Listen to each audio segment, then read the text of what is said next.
All right, here we go. Do it now. And I think we're live. And in it with a minute to spare. There we go. There you go, man.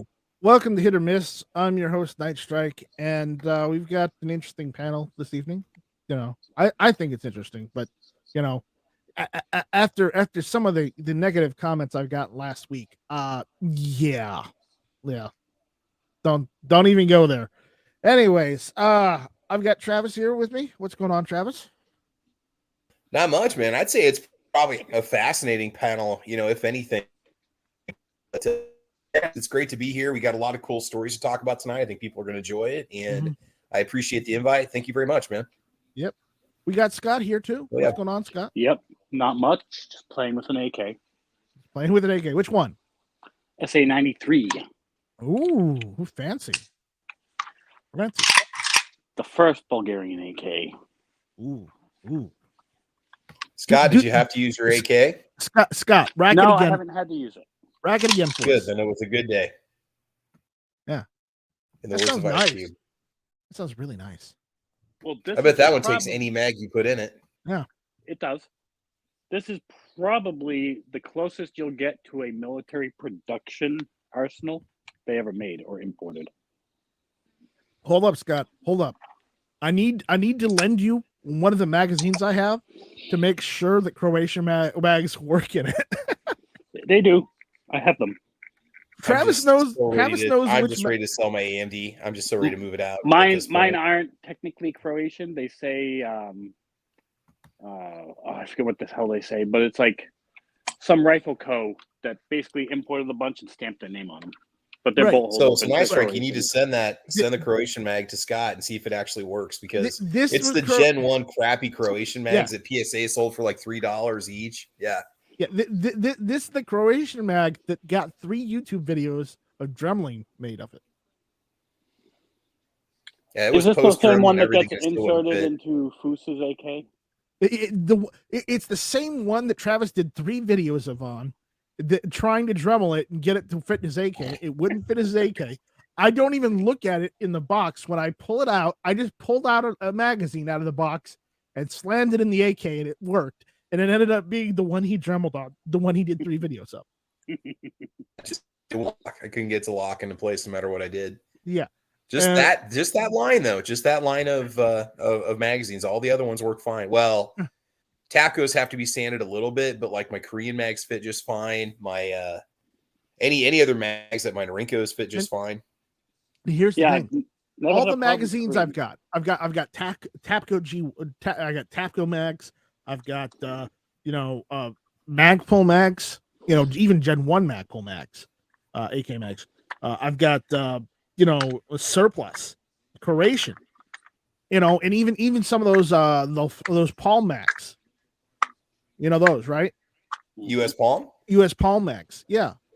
And all of those mags work in that AK. I don't know what Foos did, but I've never had any fitment issues with any of my AKs. Well, it's your receiver, dude. It's a Childers receiver. It was milled out properly from the factory, so Childers really hit it out of the park with that receiver, I tell you. Yeah. And that's why I told you, Travis, you may need to take that to a gunsmith and have them open up that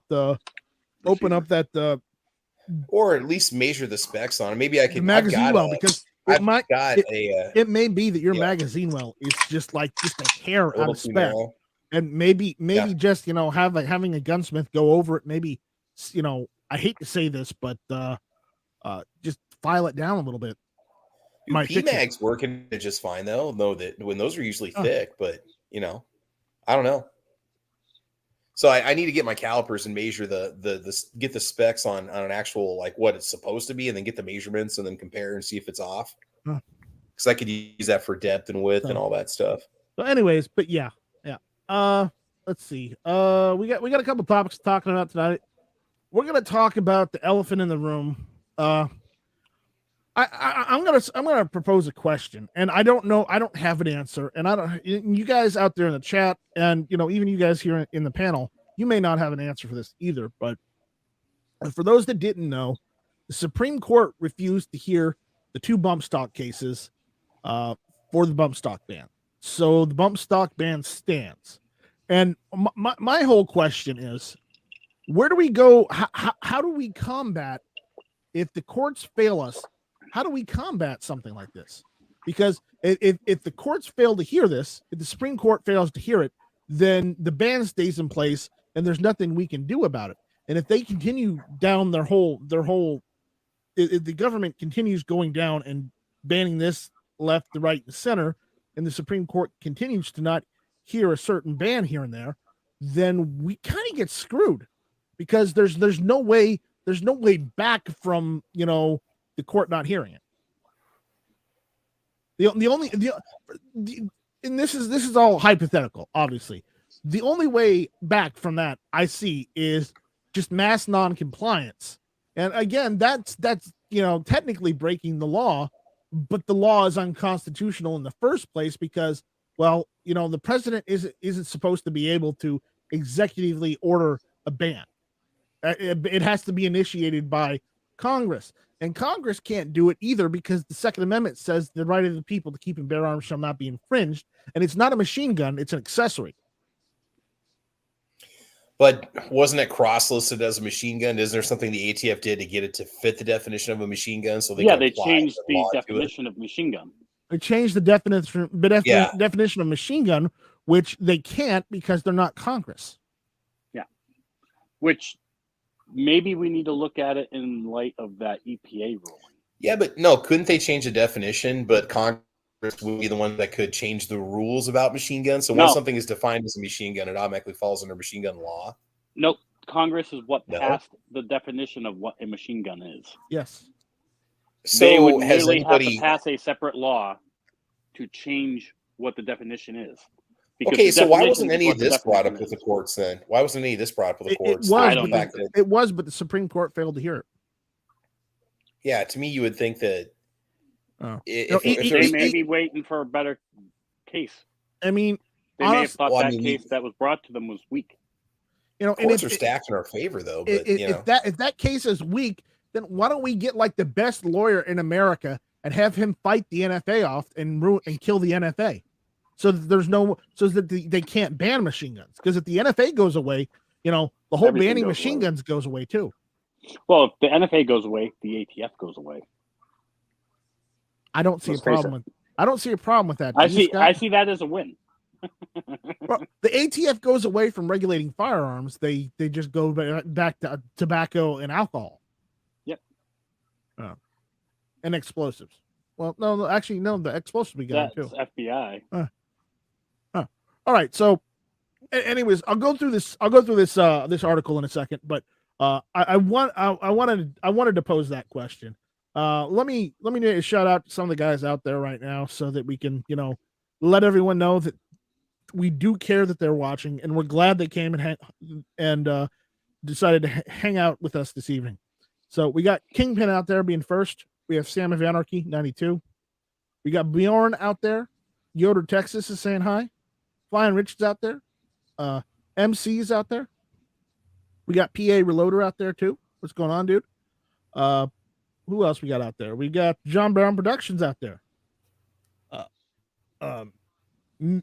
Misty Mrs. Wayne is out there. Watch out. Ron White is out there too. Ron Wayne is out there too. So, Ron, remember, it's Kurt's fault. Okay? It's Kurt 24's fault. Anyways, who else we got out there? We got Samurai 92, Kingpin's out. Yep, that's everybody. So, those are those that are out there. Remember, if you're out there and you want us to give you a shout out, just make sure you make a comment out there and let us know you're there. Because if you don't, well, we don't know you're out there. All right. As far as this bump stock thing goes, as I said, they refused to hear it. So, and what did they do specifically? Apparently, on the first day of the Supreme Court's new term, the court announced this morning that it's denied certiorari in two cases challenging the ATF's ban on bump stocks under the Trump administration. The cases challenged the ATF's authority to reclassify previously approved bump stocks as machine guns. The case's justices declined to hear were an appeal from a Utah gun rights advocate, and another brought by the gun rights group Gun Owners of America and others. As is typical, the justices made no comments in declining to hear the cases, and they were among many the court rejected Monday, the first day of the court's new term. The Trump administration's move was an about face for the ATF. In 2010, under the Obama administration, the agency found that bump stocks should not be classified as machine gun, therefore should not be banned under federal law. Under the Trump administration, officials revisited that determination and found it incorrect, which is a crock of bullshit, in my opinion. But that was my opinion, and this is the article.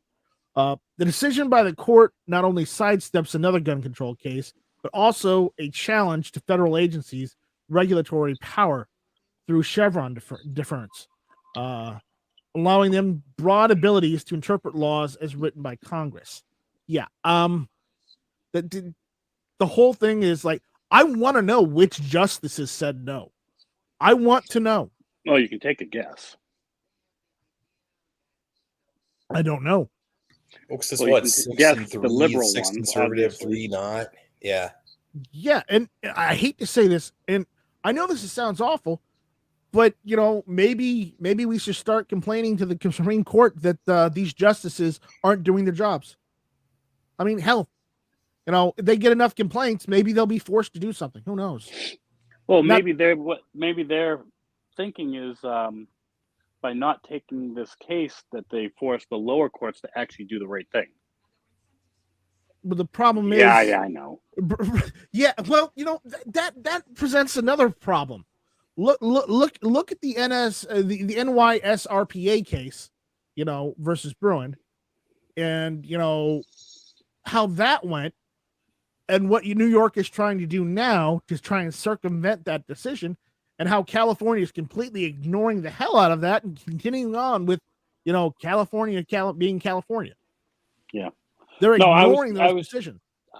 I was thinking maybe what they should have done was GVR it and send it back to the lower courts, like they did with that Massachusetts case that Guns and Gadgets Jared was talking about today. They posted about where the guy got 2 misdemeanors and now Massachusetts won't let the guy fucking renew his LTC and shit.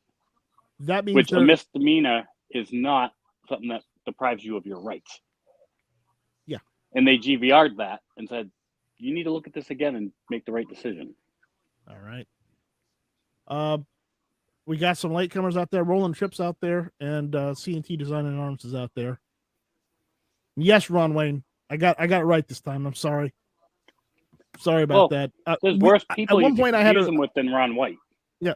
At one point we actually had a viewer named Ron White. So just I mixed you up. I'm sorry about that, Ron. Oh, yeah. So anyways, yeah, it's like, you know, with this whole situation, now the problem is if it goes to a lower court, that's great. The lower court may find it unconstitutional and may find that the ATF doesn't have the right. But again, as we were talking about, didn't the EPA have something to do with this too? Yes, it did. And that decision was a win, was it? Wasn't it? And it was a win for us, yeah.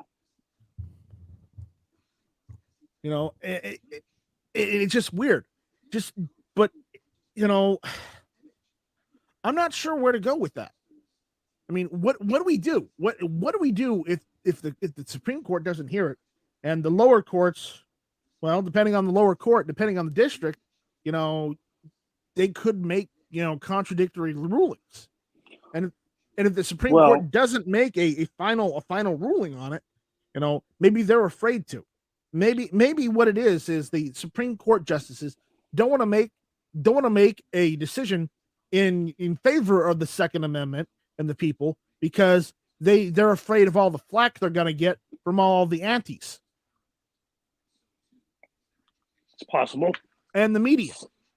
It's also possible they're just biding their time until they decide to smack down the lower courts. Because they can intervene in any lower court case they want. I mean, I really wish we had a lawyer out here who could tell us, you know, where to go when the Supreme Court doesn't do its job? What happens if they don't get cert? Where do they go then? What do they do? There's nothing they can do. It sounds like both of these cases are over because the Supreme Court doesn't want to do its job. Mm-hmm. What was their specific reason why they didn't want to actually listen to it, or why did it get shot down? Do we know? They didn't give it. They didn't give any comments or give you. It was just a vote not to, basically. Then more or less. Wow, man. So we effectively lost that fight. The bump stock ban stays in place, and I guess unless another I guess a better articulated lawsuit comes along, that's the only thing they can do, I guess. Just instead of being two separate cases, maybe they should join together and try again as one whole case and articulate it better.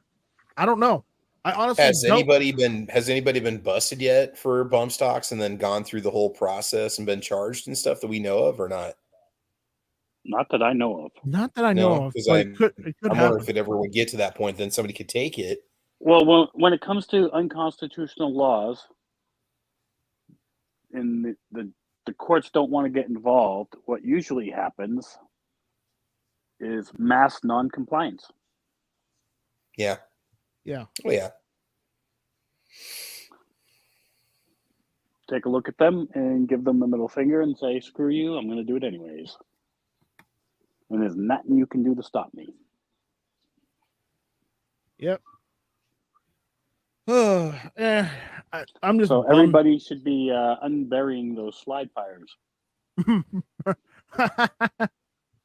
If you got them, or go swimming and shoot them if you got them.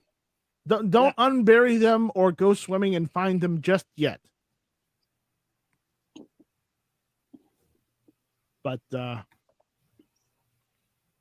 or 3D printing them if you have the files, because that would be a no too. Even though the files are out there, just Anyways, here's another case we got now. This one was very interesting.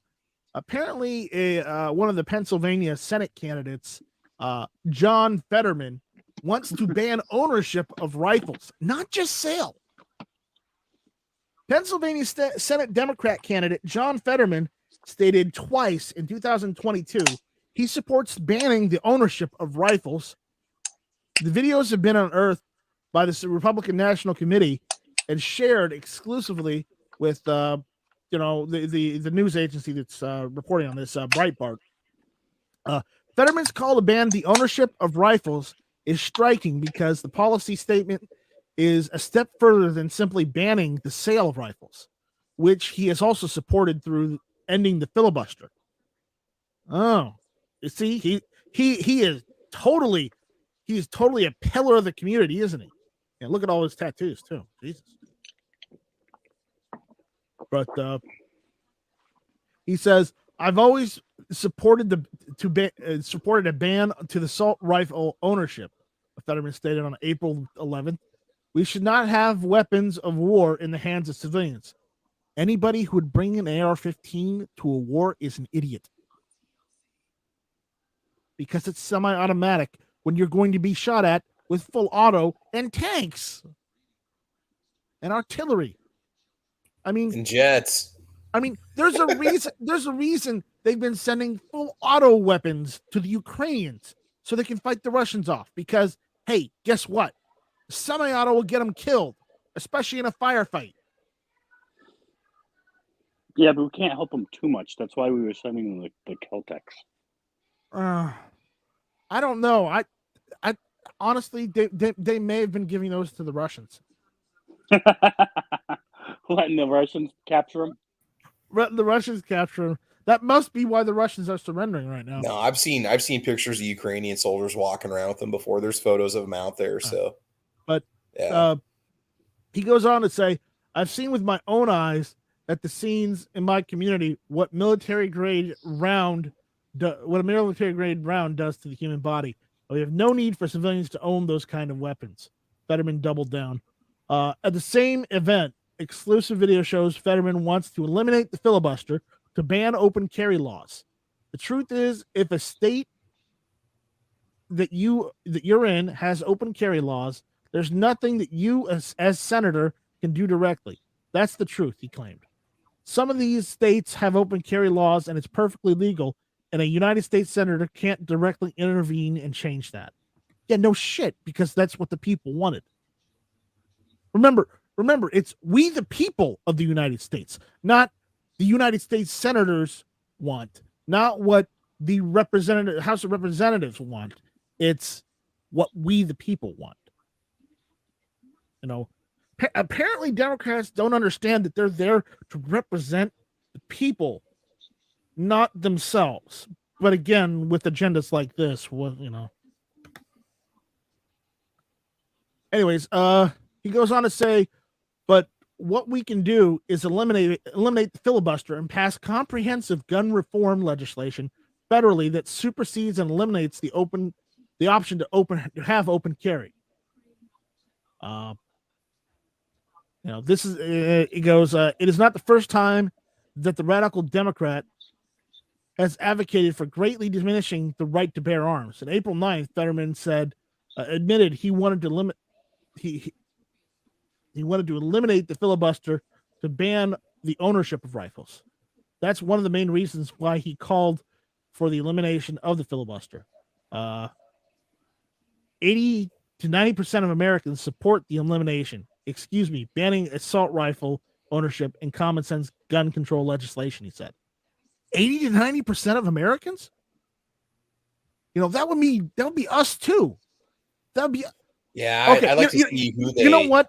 What were their poll numbers? I'm gonna have to set up a poll right now because I need to know. I need to know if this is true, because apparently,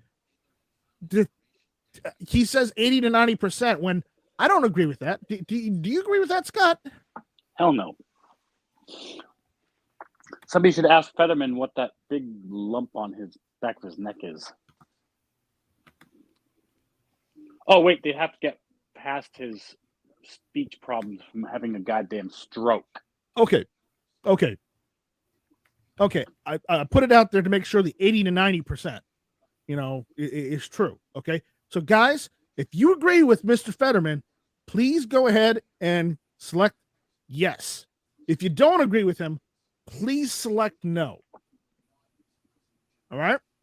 Out there on the YouTube side, you know, it's not looking good so far.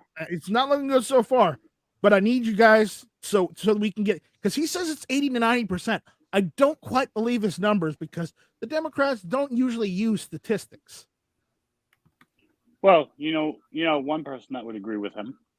Of course, he's a FUD. We're not talking about him. We can't talk about him because he's banned. Okay. All right, let's see. Fetterman, let's see, what is this? So, 89%. Yep. Fetterman has not always wanted to ban the ownership of sale of rifles. In 2008, when he was a member of former President Barack Obama's Pennsylvania sportsmen and sportswomen for Obama steering committee, Fetterman attacked two-time failed presidential candidate Hillary Clinton for not showing enough support of gun owners' right to own rifles. Fetterman's drastic change in Second Amendment policy is notable because he is in a heated campaign with Republican Senate candidate Dr. Oz. I don't know how to pronounce his first name, honestly, so I'm just calling him Dr. Oz. Polling shows the race is tight, with Fetterman slightly leading. I don't believe that. No. Fetterman's most recent gun policy position also appears ironic. In August, a PAC supporting Oz aired an ad slamming Fetterman for pulling a gun on a black jogger the Democrat apparently believed was committing a crime. Fetterman said, "I believe I did the right thing, but I may have broken the law during the course of it." He recounted the incident later in the ad. Fetterman later said he believed pulling a gun was necessary to prevent a preventative measure to prevent further crime until police could arrive on the scene. So I made the decision at that point to intervene and stop him from going any further until the first responders could arrive. Concluded. That's the end of that article, but I just want to make sure that his numbers are correct. Okay. So if you guys believe that we should ban the ownership of assault rifles, even though that's not even a real term, go ahead and say yes. But if you don't agree with Mr. Fetterman, please click that no. So apparently, him getting elected mayor of a town of like less than 1,000 people was due to his parents. Oh. And while he was mayor there, shall we say crime got kind of out of control?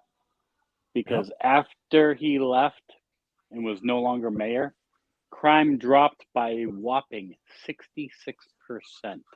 Ooh. Ooh. You know those numbers Typical hurt. Democrat. You know those numbers hurt, don't they? Typical Democrat, soft on crime. Shocking. Shocking. It's amazing. Almost sides with criminals more than like legal. You know what? Citizens. You know what's also amazing? Because this is a good segue into our next article. Apparently, CDC data shows constitutional carry states have fewer total and gun-related homicides. Who knew? Yeah, that's some amazing stuff right there. I think 90% of us would agree that that's probably correct. I think 80, 90%. On that. 80 or 90% of us would agree on that easily too. 80, 90%. Yeah. Oh, apparently G-Webs is against 9mm assault rifles. Honestly, scratch my head on that one. I don't know if he's an ex-convict or not. I don't want to know. I honestly don't. But G-Webs is saying, hey ho, 9mm assault rifles have got to go. So I guess he's trying to, help out those moms demand action because apparently, he wants to shack up with one. He wants to give them a little action. Mm-hmm. Obviously, semi-auto. Yeah, I'm kidding, but you don't know that. I'm kidding. Anyways, the article, this CEC article says, in September 2021, Texas became the 21st state to allow some form of permitless or constitutional carry. That means in Texas, if you're at least 21 years of age or older, you are not prohibited from lawfully possessing a firearm under Texas or federal law. You can carry a handgun without a permit, either open or concealed. Since Texas enacted its law, 4 other states have done the same, bringing the total of constitutional carry states to 25. While there are some differences in how these states have implemented constitutional carry, a couple of them require you be a resident of the state to carry, while others set an age minimum, etc. It's fair to say overall, half of the states now allow citizens who can legally possess a firearm to carry at least a handgun without a permit. This national wave has been a tremendous victory for gun rights and continues the trend of expanding the right to carry. Though honestly, South Carolina, I'll give you this, they've taken the Texas route to where they don't quite want to give constitutional carry yet because there's still a lot of naysayers that are afraid of people running around with guns, without permits because they're afraid that the people are prohibited people, but they shouldn't. But again, so in South Carolina, it's, open carry with permit. But again, they're doing, Texas was permit first and then they went constitutional carry. So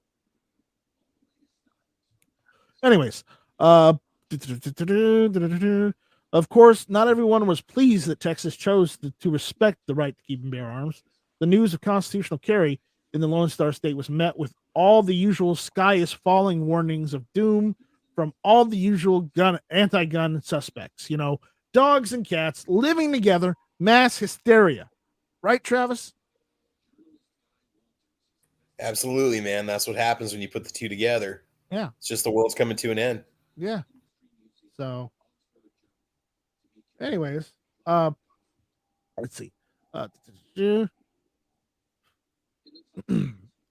example, Ari Freelick state policy director for the Giffords Law Center to Prevent Gun Violence, said that permitless carry could drastically endanger Texas residents and even law enforcement officials. The research is clear that flooding public spaces with more hidden loaded guns and more hands makes them less safe. It turns more arguments, road rage incidents, and fistfights into shootings, more injuries into burials, and it can create a civilian arms race in communities most impacted by violence. Sorry, but arms race. What? Are you saying civilians are the Soviet Union now? What? It's a Cold War? I don't see that. I'm sorry. That's ridiculous. Freeland's talking points are hardly original. Every time a state adopts constitutional carry, anti-gun groups, as well as much of the media, warn that every minor dispute will turn into a bloody shootout and the state's homicide rate will therefore skyrocket. They also claim that the research is clear in favor of their arguments. But is it really?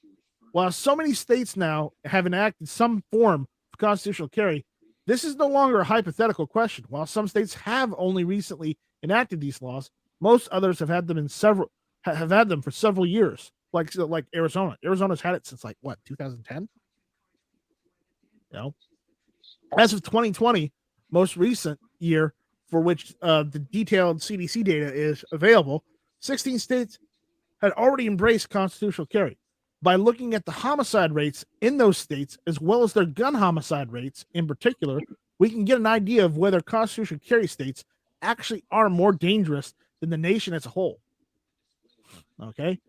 If the anti-gun argument is correct, the constitutional carry states should be far more violent, especially in the crime surge year of 2020. Fortunately, the CDC data provides very detailed statistics on public health, including data on underlying causes of death, so we can check. So I'm telling you right now, some of those deaths was overblown because of the situation of 2020, and I won't go into that. But some of those have been, misreported at least. The statistics are reported online through the CDC's Wonder Tool, an acronym which stands for Wide-Ranging Online Data for Epidemiologic Research. It's a mouthful. All the data we're about to discuss can be found through this tool. The overall U.S. homicide rate was 7.5 per 100,000 in 2020. And the gun-related homicide rate was 5.9 per 100,000. And here's the data for each of the 16 states that were constitutional carry in 2020. Okay. Alaska, 7.5 homicides per 100,000. 3.7 gun-related homicides per 100,000. Okay. Arizona, 7.1 per 100,000. 5.1 gun-related homicides per 100,000. Arkansas, 12.2 to 100,000. 9.3 gun-related to 100,000. Idaho, 2.3 homicides per 100,000. 1.4 gun-related homicides per 100,000. Are you seeing a trend here? Okay. Kansas, 6.7 per 100,000. 5.5 gun-related per 100,000. You know what? Hey, if you want to cut those numbers down about 90%, while we're talking 90%, let's take out the number of those that were committed by people that weren't supposed to have those guns or obtained them illegally or committed a crime with them, that were not self-defense. Well, hold on.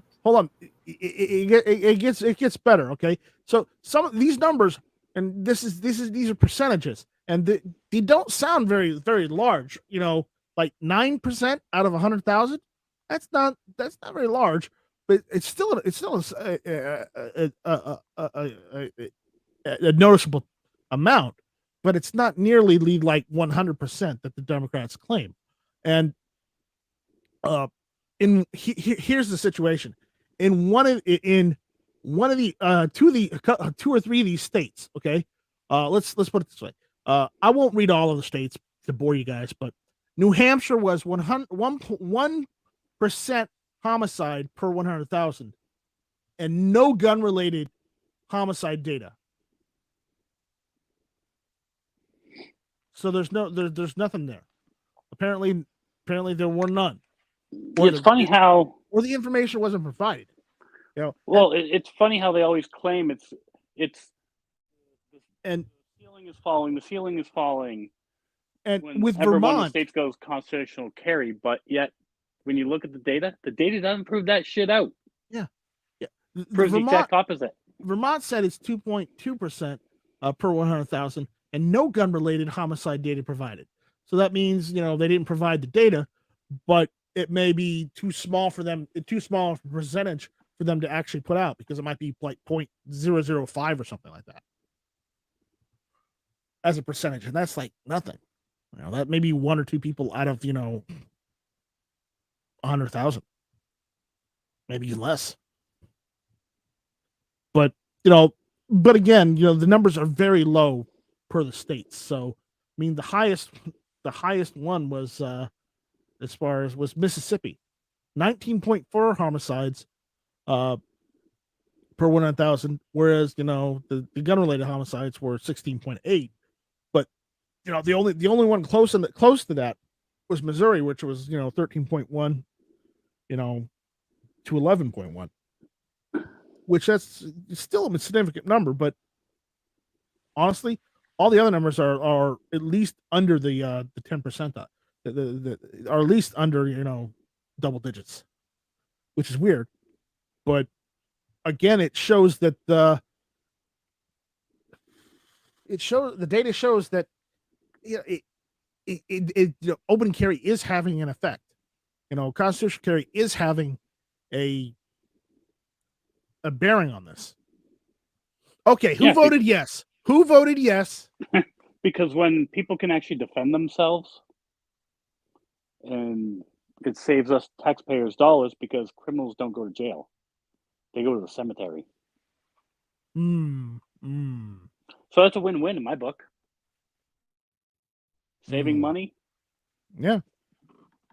I'm okay with that. Less criminals on the street. I'm okay with that. Mm-hmm. Okay, if you haven't answered, answer now. Vote now, so we can get that out of the way. But whoever voted yes, I'm looking at you and I'm shaking my head. I'm disappointed in you. There's more than one. You At least 2 people. You 10% that said yes. I'm disappointed in you. Your mother is disappointed in you, and so is Captain America. You've let him down. So you've let your mother, your grandmother, and Captain America down by saying which could yes. be the same. Well, I'm not gonna guess. Captain being multi-generational.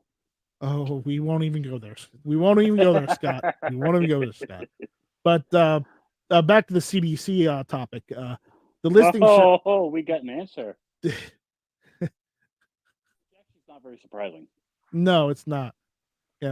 The article goes on to say the listing shows that constitutional carry states don't have a perfect record. Mississippi, in particular, seems to have a horrific violent crime problem, as does Arkansas and Missouri to lesser degrees. But we will not dismiss any state as an outlier. All 16 are included in the averages. Another issue is that gun-related homicide data is not available for Vermont or New Hampshire.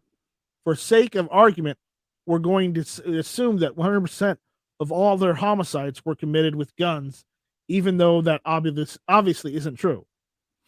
With that in mind, the results are as follows. The average overall homicide rate among the 16 constitutional carry states in 2020 was 6.9 per 100,000, beating the national average of 7.5 per 100,000. Perhaps more surprisingly, constitutional carry states also saw a lower gun-related homicide rate of 5.3 per 100,000 compared to the national figure of 5.9 per 100,000. Whether or not a difference of 0.6 per 100,000 in each measure speaks to any kind of statistical significance is debatable. Moreover, there are many criticisms one could level at this analysis. Perhaps several of these states have independent reasons for why their homicide rates aren't very high overall, despite constitutional carry, or maybe one could argue the negative that these states would have even lower homicide rates if it weren't for such laws. Regardless, the data does not support the anti-gunners argument that constitutional carry states are especially violent and that violence is caused by permitless carry. Even when it comes to gun-related homicide, constitutional carry states are at least as safe as the nation as a whole, perhaps slightly safer. And that's the end of that article.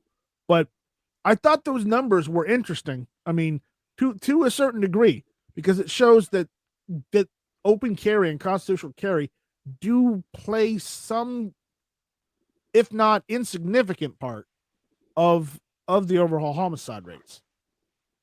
Well, they're also probably including people that had justified shootings.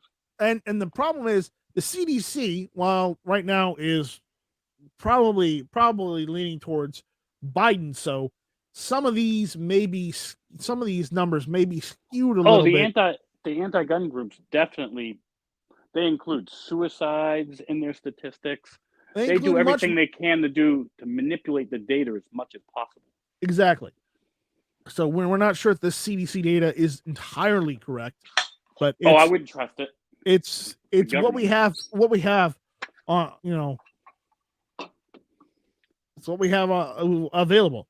So I'm going to click on that poll and I'm going to end the poll and we're going to see how many people said yes and how many people said no to ban assault rifle ownership. And those of you that said yes, Captain America is very disappointed in you. So, all right. We had 22 votes. 9% said yes. Shame on you. Shame on you. We need to tell your mother, your grandmother, and, any of your family members. 90%. Hey, Travis, listen to this. 90% said no. Yeah, I think that we definitely have some sort of contradiction here in what the research show, what the study show, what the science says that Night Strike gathered for us here. The science says that we don't agree.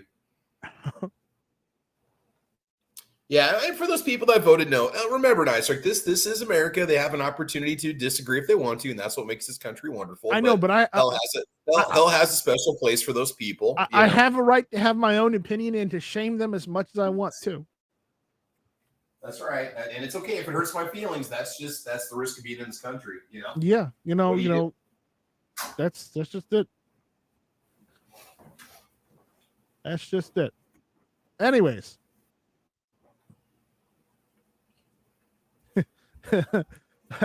Anyway, so what's up? We got a couple more topics. I don't know if I want to go over all of them, but let's see. Why don't we go over one more? All right, we're gonna go over the one. Let's do the costing the bearing the cost of gun ownership for accidents and stuff. I really want to discuss that one. That could be a good one. All right, you want to discuss? Do you want to run this one? Yeah, I haven't read the article yet, but I can definitely lead us on this one. So yeah. Why don't you take the lead on this one while I go get something to drink?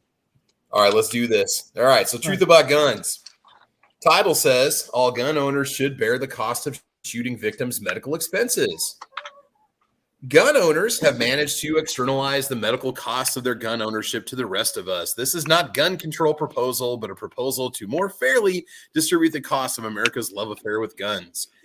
It might even have beneficial implications for gun safety. By increasing the cost of gun ownership, it might encourage Americans to buy fewer guns, and it might encourage gun owners seeking discounts to take more gun safety classes or to buy gun safes in their homes, in which roughly 4.6 million minors live with unsecured guns. Gun insurance would probably would not have averted the carnage of Uvalde or Buffalo, but it may have mitigated the other 99% of gun accidents and violence in this country. Yeah, I'm sure the gangbangers are really worried about them having to pay some sort of insurance when they're getting ready to do a drive-by. I'm sure that's the first thing on their mind, is that their premiums are going to go up once they get done emptying their clip, right? If Americans have indeed decided as a matter of principle that they will live with more guns than people with fewer restrictions, on who can own them, then the least we can do is make fair provisions for the innocents who will inevitably suffer the consequences of this choice. Now, the only thing I'm going to say about this is that anybody who knows anything about insurance, if you live in an area where there are high numbers of claims, unfortunately, it does come back on you. Now, we don't necessarily have insurance to own guns. You know, I've got concealed carry insurance, and there's probably provisions in my insurance policy that would cover some sort of accident if something happened with a firearm in the home. But that's kind of a nasty little take on the insurance industry, where you have a ton of premiums that get claimed in one area, you can see the premiums go up, or not premiums. If you have a bunch of claims in one area, you can see the premiums go up in that area just because of the overall cost of the company. Of course, it's not helping them maintain their profit margin, which is why they're going to jack the insurance up. So I don't know, Scott, what do you think about this, man? What's your take on it? I think gun insurance is a ridiculously bad idea. It is. Like, you know, for theft insurance, I'm all for it. You know, we have some sort of, in the home, there is some sort of liability insurance that homeowners and renters are supposed to have, you know, that I would say insurance for theft or destruction by natural disaster. That kind of insurance. Liability insurance would probably cover some sort of an accident. Like if you shot somebody on your property and they sue you, I would possibly your liability insurance will cover it. I don't know, but it's a possibility. So yeah. And for those saying that I shouldn't drink during the podcast, I need some water. Okay, I drink water too. I'm not drinking. I'm not drinking alcohol, and those things that I am. Shame on you. I went to get a bottle of water. Yes. Next time, make sure you just definitely elaborate what's going on, you know? Yeah. Oh, and that, by the way, that quote I just read, that was Hugh Gusterson in Shooting Survival. Sorry, I've been up since 5:00. Shooting survivors shouldn't pay their own medical bills. That's what the quote was. So, yeah. I don't agree with that. I don't agree with that. No, it's not going to make people second guess before they use a firearm to kill somebody, because they're not thinking rationally anyway, or they're criminals and they don't care. So yeah, it's pretty obvious that some insurance or something isn't going to fix the world's problems. It's not going to make people think twice, you know. Half the time when a criminal commits a crime, they're not committing a crime. They're not doing it cognitive of what they're not cognitive of what they're doing. Half the time they're high on some form of drug or something, or alcohol or something that impedes their cognitive functions and it makes them do what they're doing in most cases. Or they're just criminals, and that's just that's the environment they live in, and that's what they do, you know. Yeah, you know, another side, Travis is right. If they're doing that anyways, they don't have any drugs in their systems, and they're just doing that, and they're doing that to be a criminal on purpose, and they're never going to be able to be reformed because, you know, they don't want to be. They want to continue doing what they're doing. And making gun owners. Yeah, the prisons are in place to try and reform the criminals. But what it ends up being is a place to where we incarcerate them for life because some of them don't want to be reformed. Or there's something happening up in their mind where they're just not going to get the treatment they need to be reformed. You know, it's just not going to happen. So and the fact that some of them are violent individuals that are never going to reform or whatever, no matter what. So. You know, you got to realize this. You know, do I think they should be? You know, it's an entirely other discussion on the whole thing. With, you know, what do we do with incarcerated prisoners? I'm not going to go into that topic because that's a rabbit hole in itself. But that's the thing with crime. Okay, you can't stop it. You can barely control it, and you can't prevent it. Crime is going to happen no matter what. Unfortunately. You can mitigate some of it by, you know, changing some variables, but that's about all you can do. I mean, when you think about it, as a society, with what we pay in taxes and fees and this and that, we cover enough of people's problems and mistakes anyway as a society out of our tax money that we got to pay in. And, you know, Thinking about people that get coverage for stuff that, it ends up getting covered by us, the taxpayers, because they can't cover it themselves or they don't have insurance or whatever, Right. Kind of like hospitals, how hospitals are always raising their rates because, they'll have people that won't pay or they'll have people that don't have insurance. And then, they whatever, or they can't afford to pay because, an aspirin is like $600. And then the hospitals in return just end up raising their prices to make up for what they're not getting or what they're not bringing in, or right. It's just a big cluster is what it really comes down to. It really such is a mess. Yeah, I agree 100%. Oh, yep. So with that, we have anything? What's going on with you, Travis? So is there anything you want to let anybody know about? Is there anything happening? Are you in Caliber Corner this weekend? Or are you going to do Caliber Corner weekly? Or yeah. What? Yeah. So I'm going to do probably about a 1 hour episode on Saturday. I've gone to a couple estate sales and auctions, and there's been a lot of firearms at these things, and I've learned quite a bit about going to these and kind of some pitfalls you can run into when you go to these events, when there's firearms for sale and ammo and stuff. So we're going to talk about buying firearms at estate sales and auctions. I think I just call like gun auctions 101, and just what I see and what I've learned from watching them and attending them and bidding on some items and being outbid and stuff like that. That's going to be the discussion for Saturday. We've never actually talked about that before. So I thought it'd be kind of a cool category. And a lot of people might say, oh, I'd never go to those things, but you can find some good deals. You just have to know kind of what you're looking for and what kind of research you have to do. So we'll talk about that on Saturday. And then I did get my NRA range safety officer certification with Defense Dad about 2 weeks ago. And I just printed off my credentials this evening, my card and my certificate. So that's legit now. So I could work at a range if I want to here in town, or I could assist with events or assist with instruction courses and stuff. You're doing more teaching now? This could be a summer possibility, dude, because I do some curriculum design work for the district that I teach in, but it'd be cool to have maybe a little part-time job on the side where I work at range or maybe help out with some of the classes just for some extra cash. So, start teaching concealed carry courses. No, I don't. No. That's a whole different. You basically got to start up a business if you do something like that, and there's a whole different process you have to go to. So I've got enough on my plate right now, but to have enough time to maybe go to the range and do some stuff where I can just. Yeah, it'd be kind of fun. But anyway, I'm going to be dropping my tabletop review of the NRA Range Safety Officer course tomorrow evening. That video is going to post on my channel. Ooh. So if you want to learn what that's all about, I'm going to talk about it. And again, I paid for the course out of pocket. I'm not being endorsed by anybody. I'm not being endorsed by the range that the firearms instruction school I attended it at. None of that stuff. I just straight up want to let people know this is what you can expect if you take the course, because it was interesting. It was a very interesting experience, and I enjoyed it. To be honest with you, it was. I learned quite a bit from it, and it was very well structured, and the curriculum is excellent. So the NRA does some things right. I do like their instruction side of the organization. I think they offer a lot in that area.